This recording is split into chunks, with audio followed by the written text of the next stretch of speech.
Greenhouse People. As always, I'm your host, Bill Calkins, and I remind you every single time, but maybe you've forgotten, we are pleased to offer this discussion in video and podcast formats. My guest today is back once again to share greenhouse production experience gleaned from more than 30 years as a culture and technical manager with Ball. Dr. Will Healy is definitely one of my favorite people to learn from, and I'd imagine you would all agree. He's here today to talk about finishing zinnia crops. This is part of our Tech on Demand series covering key annuals commercially produced around the world. And if you like this installment, be sure to subscribe to the Tech on Demand podcast on your favorite app and find all of these finished crop videos in one playlist on the Ball Seed YouTube channel. And well, we've already released an at-risk video covering Zinnia, and our topics revolved around diseases like bacterial leaf spot, powdery mildew, and I'm going to link that above in the video and also in the show notes, and I'm sure that you'll touch on that again. But beyond risk management, what else is there about Zinnia that growers need to focus on? Well, there's a number of different subtle things, especially with the new zinnias that are out there in the marketplace. You know, zinnias are probably one of the older, if not the oldest. If you think about what is the oldest single series or single variety that people recognize that is still in commercial production, it's State Fair Zinnias. Oh, yeah. So if you think about State Fair Zinnias, I don't know. It would be interesting to see what year did State Fair Zinnias first get introduced, but I know it was a little bit before I was born, because as long as I remember, my grandmother always had zinnias in her garden. The downside is, which we mentioned in the at-risk crop, is that zinnias, and they are the Zinnia Elegans genus species, Zinnia Elegans species Elegans. And I stress that because it's really important that you understand which Zinnia am I growing today, because there's like 3 or 4 different species out there, and they all have different disease tolerances and disease issues. Growing them can be a little bit similar, a little different, but kind of similar. But the real issue is the whole disease susceptibility. And that's probably what caused zinnias to become a non-favorite in the garden, because people would plant them and then they'd have problems and they just wouldn't perform, and growers would try to grow them and they couldn't get them out the door before they turned into just a giant ball of disease. And so we really have to be aware of how do we get around this whole disease problem with the zinnias. And we'll talk a little bit about that, because it is a problem that has been pretty much fixed by selection, by breeding. So let's get into Zinnia. 3 main species that we deal with: Zinnia Angustifolia, which is probably one of the most disease resistant. It has the highest resistance disease. It still can, under severe disease pressure, get disease, but has a high resistance, is what they refer to it as. And we know this means that they just tolerate a lot of disease pressure. Elegans, the Zinnia Elegans, are probably the most common. They're the large flowered zinnia that we all know and love.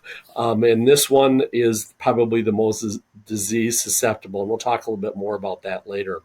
Zinnia Marylandica is probably one of the most interesting new zinnia species.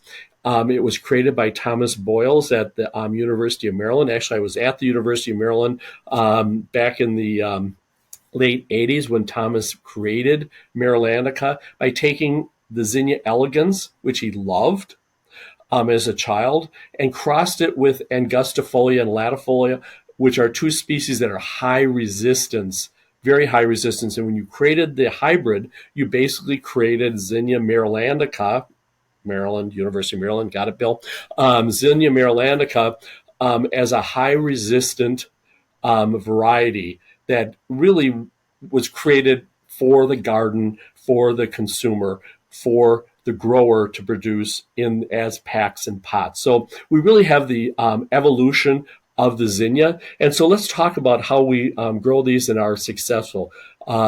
Again, as we've always talked about in all of our previous get them, when you receive them, plant them immediately. These tend to be really problematic if you hold them for any length of time. They get root bound fast and they stretch and you get all kinds of problems. Also, if you're going to have to hold them at all, make sure that you dry them down to a level 2.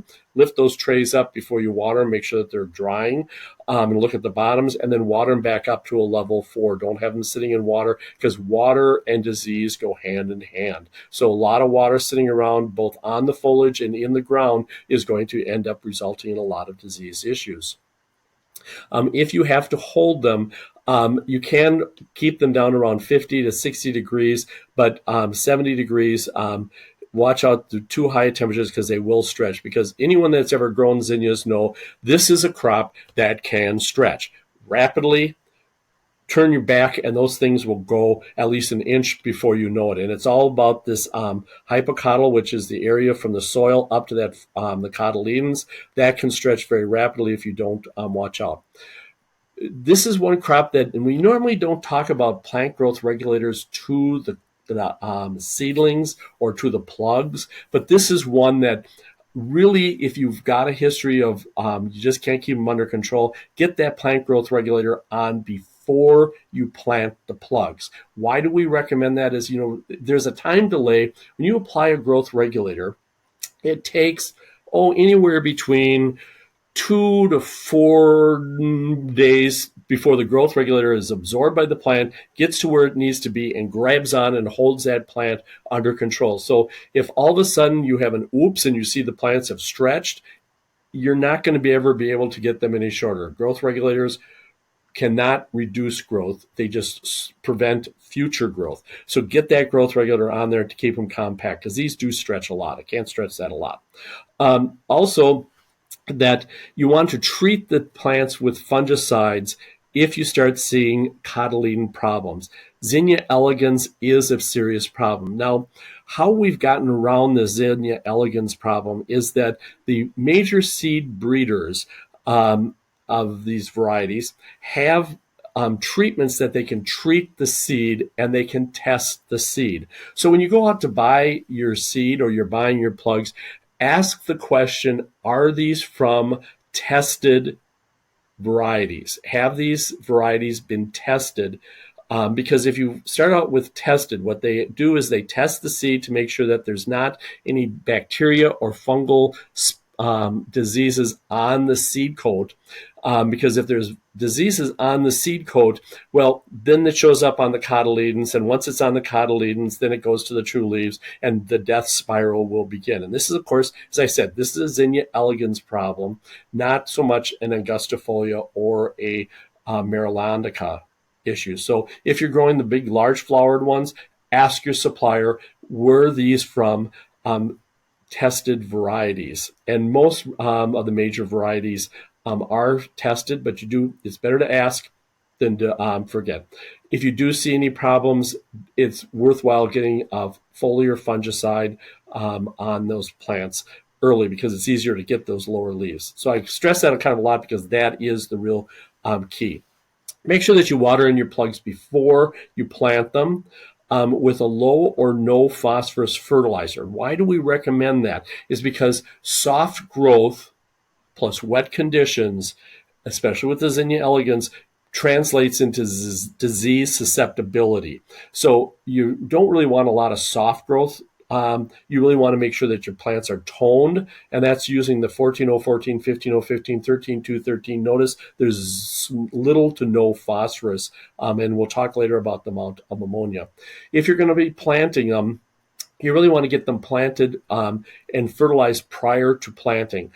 So put the 200 parts per million of one of these fertilizers on them, basically so there's feed in that plug, so you don't have to do a lot of late season fertilizer, which then leads to more problems. If you're going to hold them for 3 or you may want to, with no fertilizer, make sure that you are putting that fertilizer on. We don't want to get too much feed on them because they will blow up on you.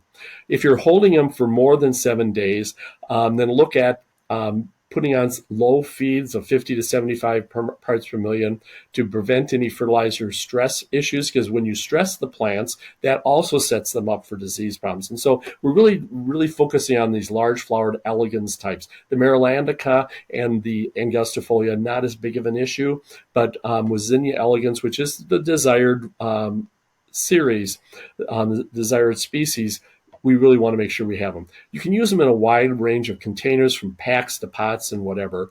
The crop time, Marylandica is basically has about 7 days longer crop time than a Zinnia Elegans, and the same is true with Angustifolia. So if we say that a Elegans has a 5 to 6 week crop time in a small container, small pack, then you probably want to add another week to for the Marylandica to get them into flower. You remember that a lot of times the small packs are sold green. The reason is that they're just very difficult to hold from a growth regulator standpoint, and also from a flowering. Yes, you can put on enough growth regulators to keep them small and compact, but then they don't grow out for the consumer, which then spoils the consumer satisfaction and purchase. And when you sell them green, you could have a little bud in there. The pot size, if you go into the 3 to 4 inch, you may want to add a week. If you go larger containers, put more plugs in to get the crop time down. This is another one of those crops that can dry out fairly rapidly, so you want to make sure that you've got some peat in there, 70% peat, and then use the bulking material from a cost standpoint for your mix, using wood fibers, composted compost, or whether you're using coconut fiber or rice hulls, any of the other bulking agents to get the cost down. But peat is still your number one choice for retail and shelf life. Make sure that you test before you plant. They're not as sensitive to pH or EC, but it is important that you do test that you do have a pH and you do have some EC. This is another one of those crops that you want to make sure that you're using fresh media. As this picture clearly shows, the stunted plants are really just old soil where the wetting agent is gone, or the starter charge has been depleted. So make sure that you're using fresh soil to grow those plants. When we take a look at the final finished plant, we're really looking at what the customer is buying. Is that short and compact? Does it look good? Does it have a flower? Is it healthy looking? And to achieve that, you basically have to get the root system. And that's what growers are producing. They're producing a good solid root system so that they can have a good top. And of course, what gives you the good top is the fertilizer, because that gives you the foliage and the flowers. And the moisture on the bottom is all about the roots.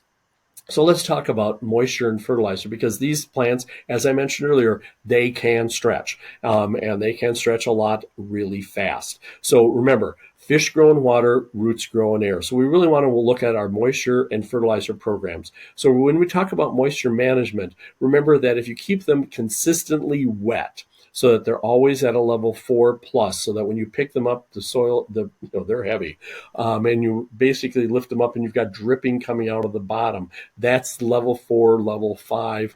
You're going to get stretch, you're going to get soft growth, you're going to have a lot of disease problems, especially in the elegans group. Now, on the other end, you don't want to get them too dry, because they will end up with marginal leaf burn if you basically dry them out too often. You get stunted plants. You don't get the good flower formation that delays flowering, actually, because, again, this is a terminal flower. You've got to unfold leaves. We want to make sure that we get that soil firmed up against that soil ball when we're after transplant. So to achieve that, we basically take those nozzles and don't just do straight down, because remember, this plant, it basically has got a big leaf that sheds water. And so if you've got that tiny little plug at the base of that stem, and you got this group of leaves on the top, if you don't push some water in at an angle, it all comes straight down, it's just going to umbrella off, and you're never going to get that water to the plug itself. And if that plug dries out, it's not going to root out. So you want to make sure that you get some good water right up against that plug. And how you do it is just angle the nozzles so that you can push some water up there. Now that we're done transplanting, let's look at the moisture management. We want to water in so that when we're applying it, once we get in the greenhouse, that water is just below the plug. You don't want to basically, especially in big pots, if you're putting in pots and you basically add so much water that you got water all the way to the bottom, you're going to end up with a perched water table, which of course is going to lead to saturated soil, which will then lead to disease issues, especially in the elegans group. And then, of course, stretching, because there's a lot of water. And if you got water, you got stretch. So really, let's make sure that you put enough water so it's just below the plug, so that when you water them in, water them at a level 3, 4 to the bottom, so that what is a level 4 at the bottom? It's a drip, not dripping, but a drip. So if you have a drip of water, you basically, that tells you, okay, we are at a level 4. Once the roots are at the bottom of the container, then you can basically water them all the way to a level 5, but dry them back to a level 2. Notice that when we look at the different levels and root growth, you basically really see that at a level 5, you don't end up with much roots because, they're lazy roots. They don't need to go looking for water. It's only once you start getting to a level 3 and a level 2 that the roots then need to start searching out for water. They basically grow to the bottom of the container, and then they start branching, and you end up with a good, strong root growth. If you go and keep it at a level 1, yes, you do get root growth because they're looking for water, but the problem is then you start stunting the growing points, and you end up with some other issues. What's the benefit of feeding at the time of transplant, just before you transplant, as a pre-plant? Bill Largo did some really nice research a number of years ago where he looked at, no feed at all versus using the pre-plant, putting on feed at the time of before transplanting, then doing the pre-plant, and then again 14 days after transplant, or day pre-plant and 7 and 14 days, or pre-plant then watering them in with feed, and again at 7 and 14. And as you can see with begonias, because they show it so nicely, but we've seen this with a number of different crops, is that the pre-plant in many cases is enough. You're buying a good quality soil that's got a fertilizer charge in it. You basically take a plug that basically has a pre-plant charge. It will grow out and it will do well. If you need additional feed, you of course can do it. But notice that the pre-plant plus day 14 just makes the plant bigger. And of course with zinnias, what's your biggest problem is stretch and too big of plants. And so if you just want to get huge plants that you got to growth regulate excessively, then feed them more, they get bigger. So really it's that little bit of feed is good. A lot is nothing but trouble. You basically have to work too much. Should you have slow leaf expansion for whatever reason, you may want to feed with some ammonia and phosphorus just to kind of fluff them out a little bit, especially if you're growing in the larger containers. We need bigger bottom leaves, but these leaves will blow up with ammonia. If you see that you have excessive leaf expansion, especially with elegans group, basically eliminate that feed after transplant. The Marylandica and the Angustifolia zinnias, they tend to have small leaves inherently. I mean, that's the breeding is giving you small leaves for container production. So you probably aren't going to see excessive leaf expansion with those varieties. If anything, you see too small of leaf expansion. So in that case, you may want to add a little bit more ammonia just to get a little bit more leaf expansion faster. If you need to feed, remember, a little bit is good, a lot is a problem. So feeding nitrogen at less than 150 parts per million plus micronutrients is probably enough, because you can do it a couple times if you need to just prime that product into ideal. One of the things that we really like to see growers do is to put some fertilizer on the plants at the time of shipping. What that does is that ensures that the plants perform well at retail. If they have to sit at retail for a little while and they're just watered in with clear water, that you basically don't run into nutrient deficiencies, which then of course lead to disease issues. But more critically, it gives better consumer success. So the consumer, when they get them, if they've got a little bit of feed in that pot, that they can basically plant it and it will take off and grow for them, because we really are looking for what can we do to give you consumer success. Let's talk about fertilizer, because the growth response we're trying to achieve is a function of the water and what's in that water, plus the fertilizer we're adding and that soil pH, because the pH will basically allow uptake of certain nutrients or not. And that's why we always talk about it's the balance of that water, feed, and soil pH that gives us the optimum plant growth.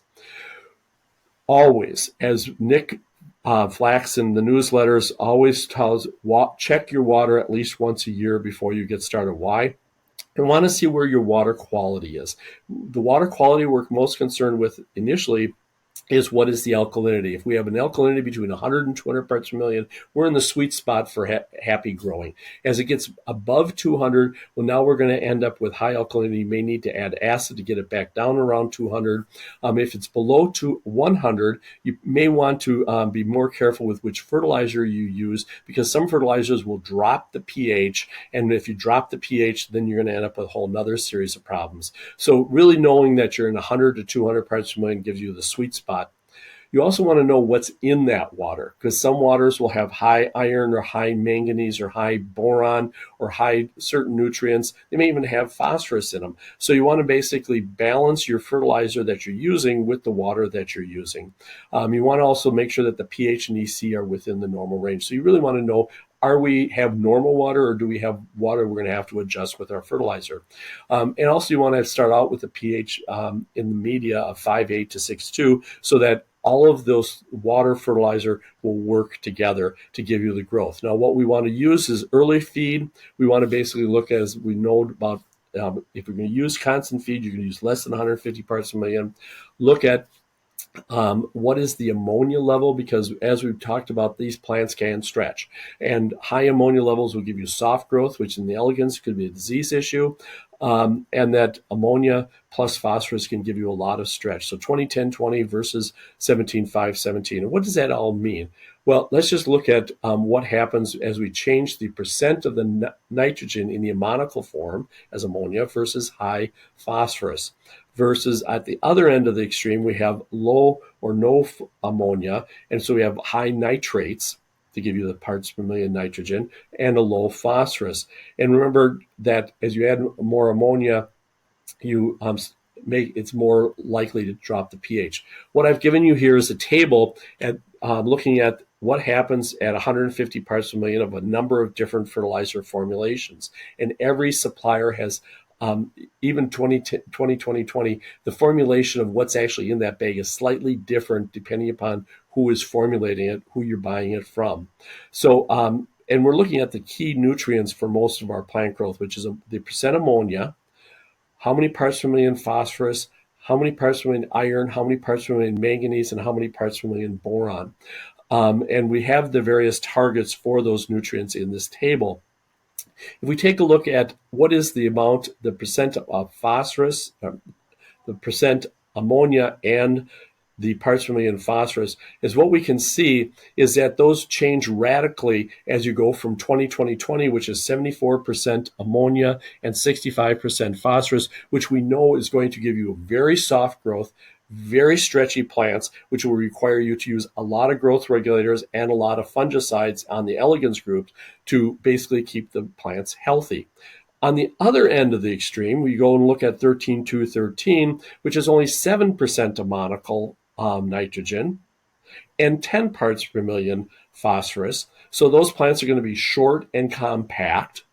And probably you'll have a lot less disease problems because they're not going to be very soft. And so if you want to have a really hard tone plant, you're going to want to be 17-5-17, 15-5-15, 13-2-13, or even 15-0-15, 14-0-15, 14-0-14 to give you that no phosphorus and very low ammonia levels. And that will end up giving you overall good. So this is kind of what the nutrition, the fertilizer choice can basically impact this particular crop, because we've been really hitting on really two topics, Bill, haven't we? We've been hitting on disease on the elegans group, and we've been talking about stretch, because those are probably the two factors that we have to be aware of. What about initiation of this particular crop? This is a light intensity of 4,000 foot candle. It's a high light crop. Low light intensity gives you a lot of stretch and delays growth. This is why we don't like planting them too early in the season, because they're going to end up with more problems. So, and the high light intensity will accelerate growth. This is a terminal composite flower. Now, I mentioned this composite because we're going to talk a little bit more about this. Now, what is a composite? That means that it's got all those petals, that are laying on top of each other. And we'll see in a minute the difference between ray florets and disc florets. And this is kind of one of the mysteries of zinnias. Why do they look like this at this time of the year? And why do they look like that? Why are they more double at the other time of the year? Remember that they're they have a short juvenile phase. They've been bred to flower rapidly. So you can use short days to promote rapid flowering and compact height. Now, they are a facultative short day plant, meaning that they basically will flower eventually, regardless of photo period. That's why they flower in the middle of summer. But the flower form does change. And this is where we talk about ray florets. And if we got a good example of this is sometimes you see this where you end up with the petals, and then in the middle of the flower, you end up with all those little yellow things. Those are actually the pollen, and those are called disc florets. So the ray florets are basically, they are formed under long days, and disc florets are formed under short days.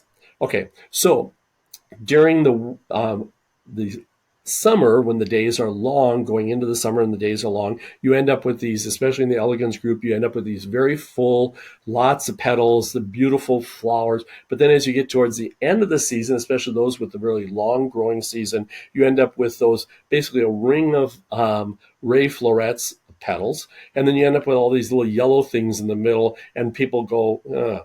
Conversely, in the early season, if you start too early, because you're growing them under short days, you end up with a lot of disc florets, and you don't end up with those nice double, multiple flowered ray florets. And this is true of whether you're talking about Angustifolia, Marylandica, or Zinnia Elegans. But it's something you just need to be aware of, that when you plant them is going to be important. Don't plant them too early, and then also just be aware of that late in the season, as you go into the fall, why they really don't work well in the fall. And then you don't end up with as beautiful a flower display. Zinnia, that flower initiation, this is the formation, is it will occur anytime the day length is less than 12 hours. And then if you maintain less than 12-hour photo period, remember that's March to September, you end up with a lot of these disc florets. Once initiated, photo period really doesn't matter. So you basically look at natural days from September to March. And then let's talk about the average daily temperature, because these are very temperature sensitive. This is, again, work that Matt Blanchard and Eric Runkle did. They used Dreamland, which is an elegans type. And they ran them at 63 up to 79 degree temperatures. They are warm-blooded. They have a base temperature where nothing happens at about 47-ish degrees. So you really don't want to get them too cold unless you're trying to hold them without growing. So as we raise the temperature, we end up with faster growth. In fact, as you take the temperature from 63 to 73, you almost drop about 3 weeks of crop time off of them. They flower because you're basically unfolding leaves is what you're trying to do. Make sure that you keep warm soil temperatures, and that's essential for rapid growth, because the warmer the soil temperature, the more root growth, the better the fertilizer. Keeping that air temperature from getting too high is also important. And so really this is another one of those mid-season crops that we like to have. Let's talk about controlling stretch. We can't stress enough that it is all about the fertilizer. And I think we've pretty much talked that one to death. Remember, diff is your first line of control in the greenhouse. So if you're growing them in Quonset greenhouse where you're basically opening the doors, get those doors opened early in the season to keep that day temperature down, because very high days and cool night temperatures is a very positive diff, and a very positive diff maximizes stress. And if you're not really sure, what your diff is all you need to do is get yourself a high-low, min-max thermometer, fairly inexpensive, and each day record what is the minimum, what is the maximum in the last 24 hours, and that will quickly tell you whether your diff is increasing, use more growth regulators, or is it staying down in that 10, 15 degrees where you're just basically having nice uniform stretch. So really look at that as a tool to help you grow better plants. Now, plant growth regulator applications are critical for successfully growing a high-quality zinnia, regardless of what species you're using. Because it's a composite, they're highly responsive to diminazide, to B9. So you really want to make sure that you're getting that out there. If your zinnias tend to be a little bit pale colored, use a combination of diminazide plus chlormequat or ensimidol, because they will tend to keep the plants greener, and because they retain chlorophyll, especially at lower, very high temperatures, so they appear healthier even if you're not feeding them. So it's a little trick of the trade is using a little B9 plus Psychocell, or using ARES as compounds that will keep the plants green at lower rates, and you can get them on early, and you may have to use several applications. If in late season have very high temperatures, you want to get in there with paclobutazol or uniconazole. Early in the season, sprays are effective, whereas later in the season, you really need to be drenches. Avoid drenching plugs. One of the things growers will do is, well, I just drench my plugs. The problem is that once that plug has been drenched, it's really not going to stretch very much at all, and it may take a long time for it to grow out for the consumer. Remember, really, drenches are reserved for when they start hitting 90% of their allowable height. Because you got to get it on a rack, you got to be able to ship it. So if they're starting to get above 90% of their allowable height, then get in there with a drench. Let's talk about insects and diseases, because these are prone to basically some issues. So let's take a look at what is happening over the bench and what's happening underneath the bench. Make sure you're scouting everywhere. The primary insect problems are thrips, whitefly. Whiteflies are just a real pain. Thrips, because they burrow into the flower itself and it's difficult to get any kind of kill. And they also then basically cause striping and damage to the petals themselves. So thrips, you want to keep them out of there so that the flowers aren't affected. And you want to watch out for whitefly, because the whitefly can get to be a problem, especially if it's a carryover from the previous season. Mites can be an issue. Aphids can also be a problem. We do have an at-risk document that goes into greater detail, and that's what the QR code will get you directed to at the at-risk for zinnias. And take a look at that for more detailed information. But remember, Alternaria, powdery mildew, and bacterial leaf and stem wilts are Zinnia elegans disease risks. And so you either need to manage your fertilizer, manage your water, or be ready to start putting on your your fungicides and bactericides to control these particular. And again, always make sure that you're using tested seed when you're growing Zinnia elegans. Some of the older varieties, like State Fair, may or may not be tested. The newer varieties are tested. Also look for botrytis and pythium. So, Bill, are there any other sources for additional detailed information that they can turn to for more specific on rates and tips and tricks?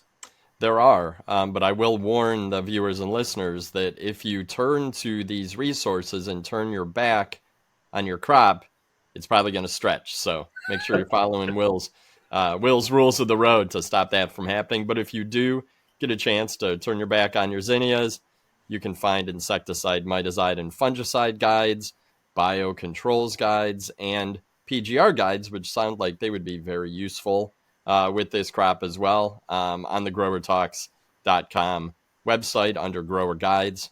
Those are available in digital formats. And in addition to those guides, you can find hundreds of technical educational resources online from Tech on Demand. Every week I send a newsletter. Will mentioned Nick Flax, who actually writes a column every week tackling a timely technical tip. And we cover tons of topics every week of the year. We've created hundreds of videos for greenhouse professionals. The podcast is a great way to learn about some cultural and technical topics on the go. And if you want to join more than 6,000 of your peers, I recommend going to Facebook, searching Greenhouse Tech Team groups. You got to answer a couple questions, proving you're a professional, and I will let you right in. But Will, thank you so much for your time. I know that I've seen great, big, beautiful pots of zinnias recently, even at like outdoor malls and stuff. They do tend to be elegans, and they are absolutely beautiful. So I know you mentioned that it is a challenging crop, but certainly seems to be manageable, and a lot of the new breeding and buy and tested seed is really going to help growers set up for success, don't you think? Oh, absolutely. There's a lot of things that have made zinnias both all of the different groups, much easier to grow and much more successful. And consumers love them. They love the look of zinnias. It brings back Definitely. warm, fuzzy feelings of days gone by. And they also have got great use as cut flowers. So there's a lot of application that make them a desirable plant. So, rethink if you haven't put zinnias in your assortment, get some zinnias in there and give them a try. Definitely, definitely. If you get them from Ball Seed, you will get tested seed. I know that for sure. Yes. Other seed suppliers as well. Will, thank you so much for your time. We have a couple more crops to go through, and we'll probably start building a new list, I would imagine. Yep. So I'm going to see you again, right? Absolutely. Awesome. I'm Bill Calkins with Tech on Demand, and on behalf of our entire team, thanks for listening. Thanks for watching. Take care out there.